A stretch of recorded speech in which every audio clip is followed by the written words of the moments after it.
Goods sold but payment not received. माल तो बिक गया पर पार्टी पैसा नहीं दे रही है। नमस्कार दोस्तों, मैं हूं सीए नरेश चाना। आज मैं आपको इनकम टैक्स की एक ऐसी इंपॉर्टेंट सेक्शन बताऊंगा जिसको जान लेने के बाद आपको अपना पैसा तो मिलेगा ही, साथ ही इंटरेस्ट भी मिलेगा, वो भी 3 गुना। यह वीडियो बिजनेसमैन, ट्रेडर, अकाउंटेंट और सीए स्टूडेंट्स के लिए बहुत जरूरी है, इसलिए वीडियो को लास्ट तक देखें। सरकार चाहती है छोटे व्यापारियों को समय पर पैसा मिले और बड़े व्यापार पेमेंट को डिले करके टैक्स का बेनिफिट ना ले पाए। इसलिए फाइनेंस एक्ट 2023 में एक इंपॉर्टेंट सेक्शन 43BH को जोड़ा गया। ये सेक्शन 1 अप्रैल 2024 से प्रभावी होती है। इसका उद्देश्य माइक्रो और स्मॉल इंटरप्राइजेस को समय पर भुगतान दिलाना है।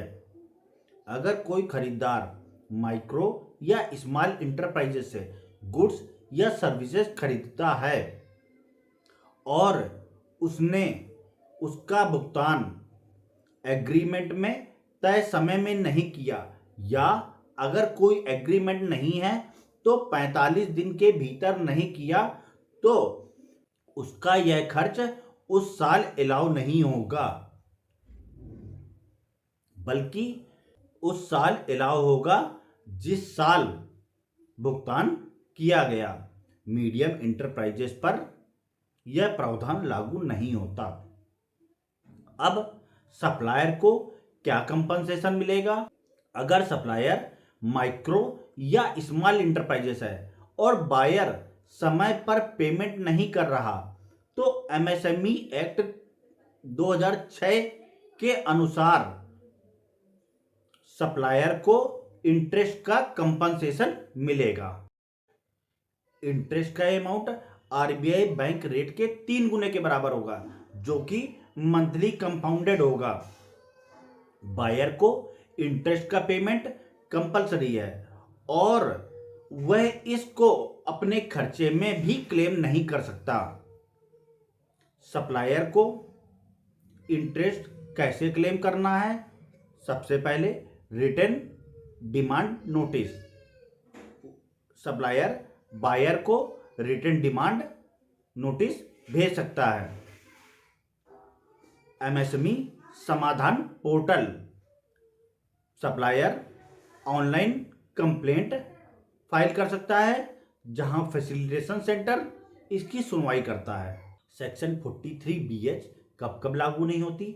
नंबर 1, अगर सप्लायर एमएसएमई में रजिस्टर्ड नहीं है। नंबर 2, अगर सप्लायर मीडियम इंटरप्राइजेस है। नंबर 3, कैपिटल एक्सपेंडिचर, क्योंकि वह खर्चा नहीं माना जाता। नंबर 4, जीएसटी के कंपोनेंट पर, क्योंकि वह भी खर्चा नहीं है।